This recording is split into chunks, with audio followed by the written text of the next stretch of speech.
ശരത്, കോൺഗ്രസിന് ഒരിടത്ത് ലീഡ് ചെയ്യാനാകുന്നുണ്ട് എന്നുള്ളത് വളരെ പ്രധാനപ്പെട്ട കാര്യമാണ്. കോൺഗ്രസ് പാർട്ടിയെ സംബന്ധിച്ചിടത്തോളം കഴിഞ്ഞ തവണ തീർത്തും അപ്രസക്തരായി പോയവർ ഇപ്പോൾ ഒരു സീറ്റിലേക്ക് എത്തുന്നു എന്നുള്ളത്. ഏത് മണ്ഡലമാണത്? എന്തൊക്കെയാണ് അവിടെ നിന്നുള്ള പുതിയ വിവരങ്ങൾ?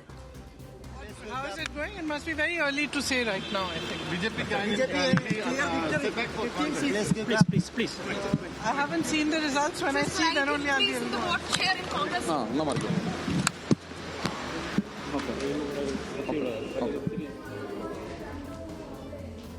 പ്രിയങ്ക ഗാന്ധിയുടെ പ്രതികരണമാണ് കണ്ടത്. കോൺഗ്രസ് ഒരു സീറ്റിലാണ് ലീഡ് ചെയ്യുന്നത് ഇപ്പോൾ. AP 28 സീറ്റിൽ, കോൺഗ്രസ് ഒരു സീറ്റിൽ, BJP 41 സീറ്റിൽ. ഏതായാലും BJP ഉറപ്പിച്ചിരിക്കുകയാണ്. ഡൽഹി പിടിച്ചു എന്ന കാര്യം അവർ ഉറപ്പിച്ചിരിക്കുന്നു. ഇനി ഈ നിലയിൽ വലിയ തോതിൽ മാറ്റമുണ്ടാകാൻ സാധ്യത കുറവാണ്. ശരത് ലാൽ ചേരുന്നുണ്ട്. ശരത് ലാൽ, എത്രത്തോളം വോട്ടുകൾ എണ്ണിക്കഴിഞ്ഞിട്ടുണ്ട്? ഈ സീറ്റ് നിലയിൽ ഇനി വലിയ വ്യത്യാസങ്ങൾക്കുള്ള സാധ്യതകൾ ഉണ്ടോ? കോൺഗ്രസ് ഒരു സീറ്റിൽ ലീഡ് ചെയ്യുന്നുണ്ട്, അത് ഏത് സീറ്റാണ്? ലക്ഷ്മി, നമുക്കിപ്പോൾ നിലവിൽ ഏറ്റവും പ്രധാനപ്പെട്ട വിവരം നൽകാൻ പറ്റുന്നത് അതിലെ സംഖ്യ 29 ഉയർത്തിയിരിക്കുന്നു എന്ന് വേണം പറയാൻ. കാരണം ഒരു 30 പേരിലേക്കെങ്കിലും എത്തുമെന്നാണ് ആം ആദ്മി പാർട്ടി കെജ്രിവാളിന്റെ വസതിയിൽ നിന്ന് നമുക്ക് ലഭിക്കുന്ന വിവരം. സഞ്ജയ് സിംഗും വസതിക്കകത്തുണ്ട്. സിസോഡിയ അടക്കമുള്ള ആൾക്കാർ ഇങ്ങോട്ട് വരുമെന്നാണ് നമുക്കിപ്പോൾ ലഭിക്കുന്നത്. എന്നാലും 30 എന്നുള്ളൊരു സംഖ്യയിലേക്ക് ആം ആദ്മി പാർട്ടി 28-29 നേരത്തെ ശ്രീജിത്ത് പറഞ്ഞ മാതിരി 28-29 സീറ്റിലേക്ക് ഒരു ലാൻഡ് സൈഡ് വിക്ടറി BJPക്ക് ഇല്ല. മാന്യമായ ഒരു മുഖം രക്ഷിക്കലാവും ആപ്പിന് അല്ലെങ്കിൽ ആം ആദ്മി പാർട്ടിക്ക് എന്ന് നമ്മൾ പറയേണ്ടി വരും. എന്നാൽ കെജ്രിവാളിന്റെ ലീഡ് നില വളരെ കുറച്ച് ഇപ്പോൾ 600 വോട്ടുമായി ഉയർന്നിട്ടുണ്ട് എന്നാണ് ലഭിക്കുന്ന വിവരം. ഏതായാലും കെജ്രിവാളിനെ സംബന്ധിച്ചോളം ഒരു സേഫ് സോണിൽ എത്തിയിട്ടില്ല. ഏത് സമയവും അതൊരു തിരിച്ചടി ഉണ്ടാവും. അതുകൊണ്ട് തന്നെ ആ ഒരു സന്തോഷമൊന്നും ആം ആദ്മി പ്രവർത്തകർ അല്ലെ വസതിയിൽ നിന്ന് വരുന്നില്ല.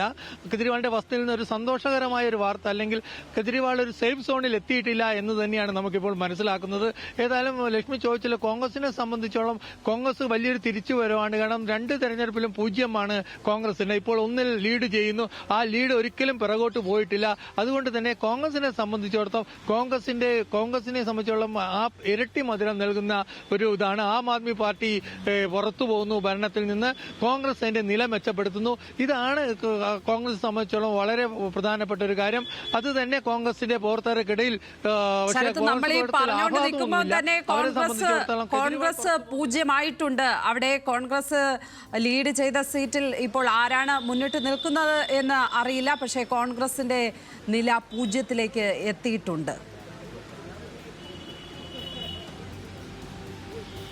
അത് ലക്ഷ്മി, കോൺഗ്രസ് സംബന്ധിച്ചോളം വലിയ തിരിച്ചടിയായിരിക്കും. കാരണം ഒന്നുമില്ലാത്തപ്പോ കുറെ പേർ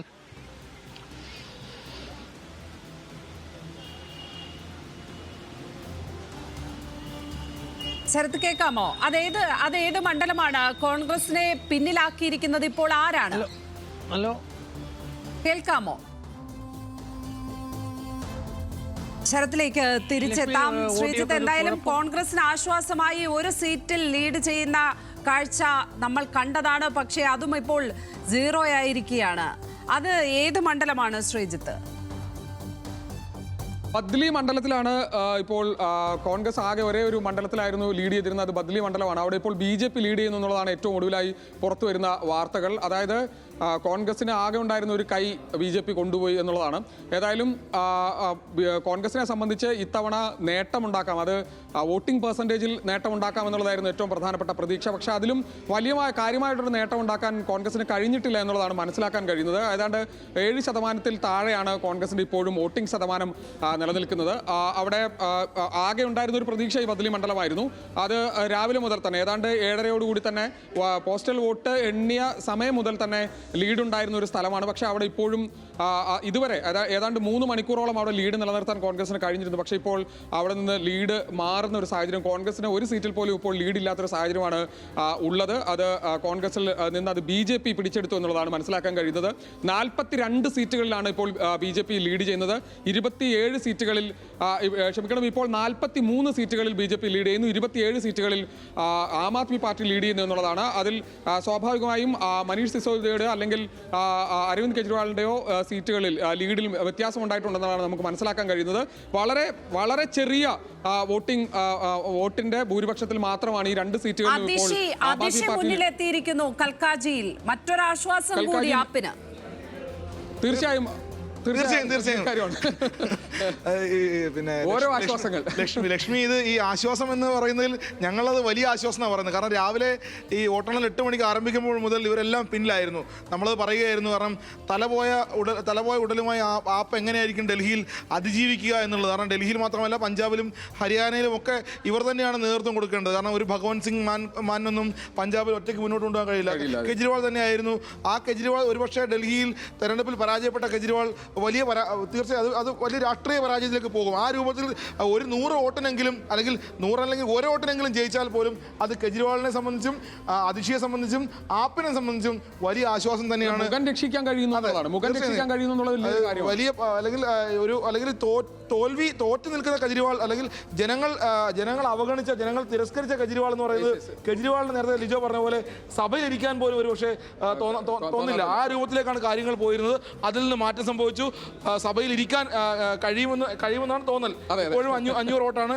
പ്രധാനപ്പെട്ട മൂന്ന് നേതാക്കൾ ആം ആദ്മി പാർട്ടിയുടെ ഏറ്റവും പ്രധാനപ്പെട്ട 3 നേതാക്കൾ ഇപ്പോൾ ഏതാണ്ട് 2.5-3 മണിക്കൂറിന് ശേഷം ലീഡ് നിലയിലേക്ക് വന്നിരിക്കുന്നു എന്നുള്ളത് വലിയ ആശ്വാസകരമായ കാര്യമാണ്. ആം ആദ്മി പാർട്ടിയെ സംബന്ധിച്ച് അവരുടെ മുഖം രക്ഷിക്കാൻ അവർക്ക് കഴിഞ്ഞിട്ടുണ്ട്. അത് ന്യൂഡൽഹി മണ്ഡലത്തിൽ അരവിന്ദ് കെജ്രിവാൾ, ജംഗ്പുരയിൽ മനീഷ് സിസോദിയ, കൽക്കാജി മണ്ഡലത്തിൽ അതിഷി സിംഗ്, അങ്ങനെ അതിഷി മർലേന അല്ലെങ്കിൽ അതിഷി സിംഗ്, അവർ 3 പേരും എത്തിയിരിക്കുന്നു എന്നുള്ളതാണ് വലിയ ആശ്വാസകരമായ കാര്യം. ആം ആദ്മി പാർട്ടിയെ സംബന്ധിച്ചുണ്ട് അവർ 27 സീറ്റുകളാണ്. അപ്പോഴും മറ്റു സീറ്റുകളിൽ നിന്ന് അവർ പോവുകയാണ്. മറ്റു സീറ്റുകളിൽ നിന്ന് വേറെ ആരൊക്കെയോ നമ്മൾ രാവിലെ തന്നെ പറഞ്ഞു. അതായത് 22 സീറ്റുകളായിരുന്നപ്പോൾ ഈ 4 പേരും പിന്നിലായിരുന്നു. ഇപ്പൊ 27 സീറ്റിലേക്ക് ഉയരുമ്പോഴും എവിടെയോ കുറവ് സംഭവിക്കുന്നുണ്ട്. അത് മാത്രമല്ല ഈ കോൺഗ്രസിന്റെ കാര്യം പറഞ്ഞപ്പോൾ എനിക്കൊരു കാര്യം കൂട്ടിച്ചേർക്കാനുള്ളത്, കഴിഞ്ഞ തവണ 0 സീറ്റായിരുന്നു. ആ 0ത്തിലേക്ക് തന്നെ വീണ്ടും പോയി. അത് 2013 മുതൽ 2013 3 സീറ്റ് ഉണ്ടായിരുന്നു. അതിനുശേഷം പിന്നീട് 2015-ലും 20-ലും സമാനമായ സാഹചര്യമാണ്. 10 വർഷമായിട്ട് 0 തന്നെയാണ്. 5 വർഷം കൂടി 0 ആവാനുള്ള സാധ്യതയുണ്ട്. കോൺഗ്രസ് പരാജയപ്പെടുന്നു എന്നുള്ളതാണ്. കോൺഗ്രസ് ആഗ്രഹിക്കുന്നത് ഒരു സീറ്റിലെങ്കിലും എത്തി സഭയിൽ ഒരാൾ ഉണ്ടാകുക. അത് മാത്രമല്ല, നേരത്തെ ലിജോ സൂചിപ്പിച്ചിരുന്നു, എനിക്ക് തോന്നുന്നു വോട്ട് ഷെയറിൽ വലിയ വ്യത്യാസം സംഭവിച്ചില്ല.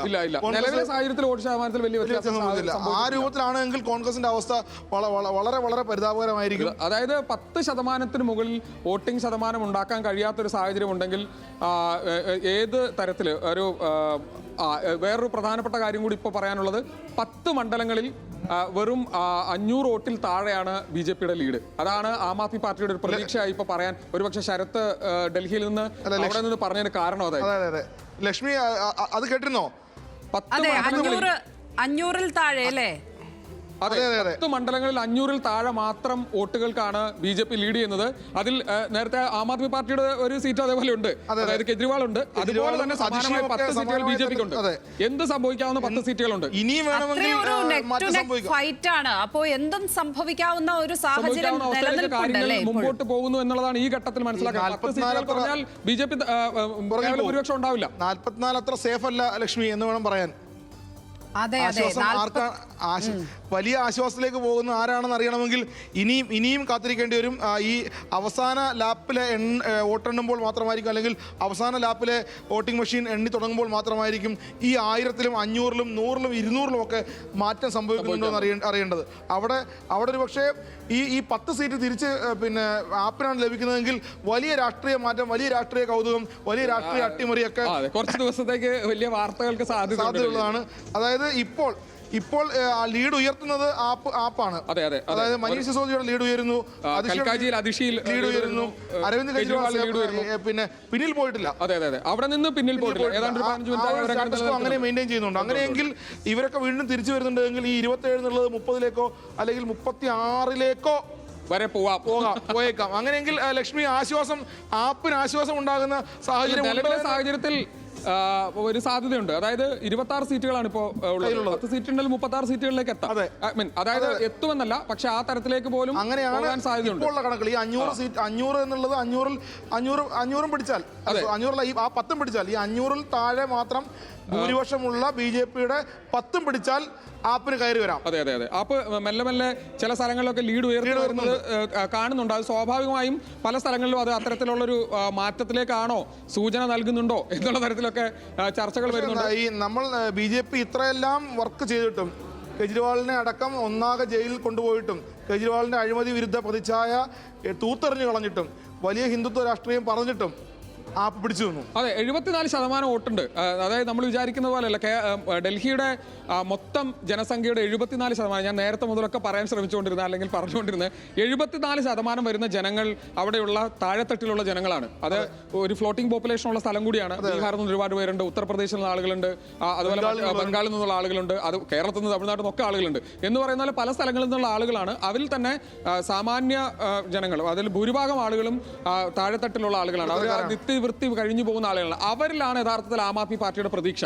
അതിൽ തന്നെ അരവിന്ദ് കെജ്രിവാൾ പറഞ്ഞത്, ഞങ്ങൾ ഇവിടെ നിന്ന് മാറിയാൽ കഴിഞ്ഞ 10 വർഷത്തോളമായി 10-12 വർഷത്തോളമായി നിങ്ങൾ അനുഭവിക്കുന്ന കുറേ സൗകര്യങ്ങളുണ്ട്. അതിൽ വെള്ളത്തിൻ്റെ, അതോടൊപ്പം തന്നെ കരണ്ടിൻ്റെ മെച്ചപ്പെട്ട, താൽക്കാലികമെങ്കിലും മെച്ചപ്പെട്ട ആരോഗ്യ വിദ്യാഭ്യാസ മേഖലകളുണ്ട്. ഇവിടെയൊക്കെ പ്രശ്നങ്ങൾ ഉണ്ടാകുമെന്നുള്ള പറച്ചിലിൽ സ്ത്രീകളായിട്ടുള്ള ആളുകൾ, അവരാണ് ആ വീടിനെ മാനേജ് ചെയ്യുന്ന സ്ത്രീകളെ സംബന്ധിച്ച് അവർക്ക് വലിയ പ്രശ്നങ്ങളുണ്ട്. ആ സ്ത്രീകൾ വോട്ട് ചെയ്യുകയും ആ വീട്ടിലെ പുരുഷന്മാരെ കൊണ്ട് ഈ സ്ത്രീകൾ വോട്ട് ചെയ്യിപ്പിക്കുകയും ചെയ്താൽ ആം ആദ്മി പാർട്ടി വിജയം എന്നുള്ളതായിരുന്നു അവരുടെ പ്രതീക്ഷ.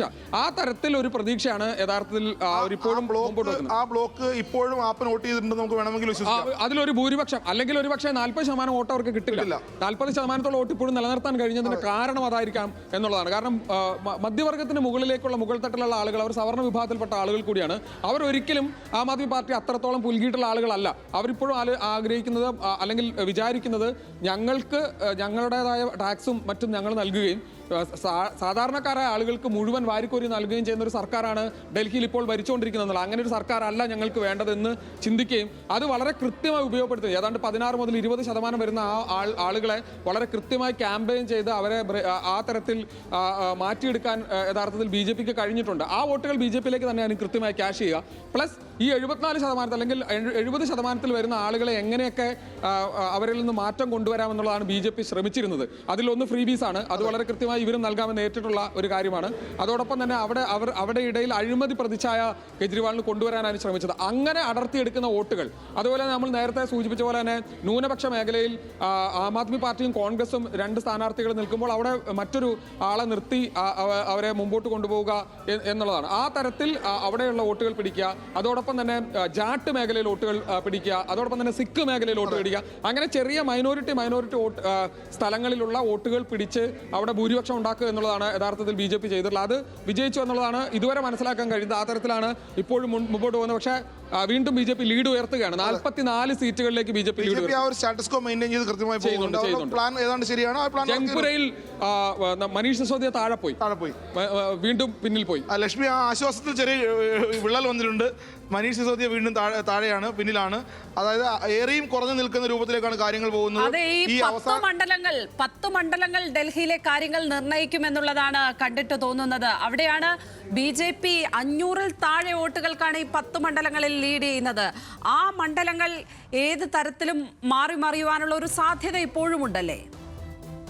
തീർച്ചയായും അതുകൊണ്ട് തന്നെയാണ് 500 എന്നുള്ള ലീഡിലേക്ക് മാറുന്നത്.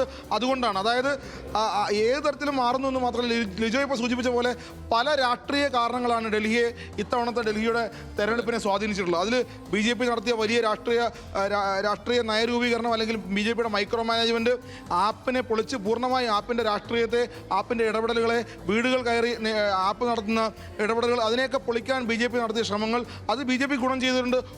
അതോടൊപ്പം തന്നെ അതിനെല്ലാം മറികടക്കാൻ BJP-ക്ക് മറുപടിലായി നിൽക്കാൻ ആപ്പ് കാണിച്ച ശ്രമങ്ങൾ, അത് ആപ്പിന് ഒരു പരിധിവരെ ഗുണം ചെയ്തിട്ടുണ്ട്. ആപ്പിനെ പൂർണ്ണമായും തള്ളാനൊന്നും ഡൽഹി തയ്യാറായിട്ടില്ല. ആപ്പിന്റെ മേഖലകളിൽ 27 സീറ്റ് പൂർണ്ണമായും തള്ളാന്ന് പറയാൻ പറ്റില്ല. 40% മുകളിൽ വോട്ട് എന്ന് പറയുമ്പോൾ തന്നെ സ്വാഭാവികമായിട്ടും അത്ര അതിലൊരു